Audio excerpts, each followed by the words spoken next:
முக்கியமா குத்து விளக்கு வாங்கும்போதே நம்ம என்ன பண்ணணும்னா, அந்த குத்து விளக்கோட மேல அந்த கிரீடம் மாதிரி இருக்கும் இல்லைங்களா?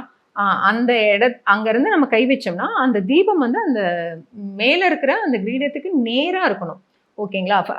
அப்படி வச்சு தான் நம்ம வந்து தீபம் ஏத்தணும். அப்ப ஃபர்ஸ்ட்டு நம்ம ஏத்துற தீபம் கிழக்கு முகம் இருக்கிற தீபத்த ஏத்தணும். கிழக்கு முகம் ஏத்தி அதுக்கப்புறம் தெற்கு, மேற்கு, வடக்கு, வடகிழக்கு. ஸோ 5 தீபம் ஏத்துவோம் இல்லையா? அப்ப நம்ம என்னன்னா, கிளாக் வைஸ்ல தான் ஏத்தணும். ஆன்டி கிளாக் வைஸ்ல நம்ம ஏத்தக்கூடாது தீபம். ஸோ அது நல்லா தெரிஞ்சுக்கோங்க. அதே மாதிரி தீக்குச்சி வீணாகுதுன்னு பார்க்காதீங்க. ஸோ ஒரு ஒரு திரியிலருந்து ஒரு சிலர் என்ன பண்ணுவாங்கன்னா, ஒரு திரி ஏத்திட்டு அதுலருந்தே எல்லா திரியையும் ஏத்துவாங்க. அது ரொம்ப ரொம்ப தப்பு. நம்ம அழகா வந்து வத்தி குச்சியில தான் வந்து ஃபுல்லாவே நம்ம ஏத்தணும். ஓகேங்களா? அந்த பூ வைக்கிறது முக்கியமா. ஒரு சிலர் என்ன பண்ணிடுறீங்க, குத்து விளக்கு வச்சுட்டு மேல மேல கொண்டு போய் பூ வைக்கிறீங்க. அந்த பூ வந்து அந்த தீபச்சுடர் பட்டு என்ன ஆயிடுது, அப்படியே லைட்டா கருகுன மாதிரி ஆயிடுது. அந்த மாதிரிலாம் ஆகவே கூடாது. ஸோ எப்பவுமே குத்து விளக்கு வந்து கீழ தான் வந்துட்டு நம்ம பூ வைக்கணும்.